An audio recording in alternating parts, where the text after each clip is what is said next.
Philippine President Rodrigo Duterte says he will not allow the resumption of classes in schools without a vaccine against the new coronavirus disease. Philippine President Rodrigo Duterte says he won't allow students to go back to school until a coronavirus vaccine is available. I will not allow the opening of classes na dikit-dikit yung mga bata.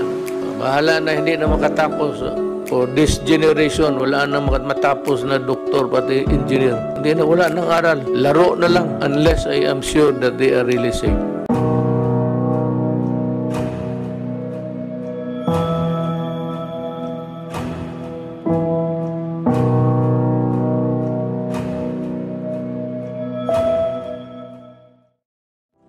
Ayaw ni Presidente, ayaw din ng na ma-endangered ang mga bata. May mga alternatibo para patuloy ang edukasyon ng mga bata.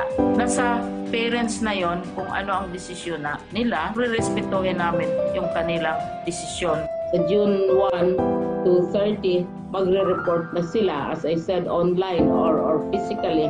Formal opening August 24, whether virtual, online.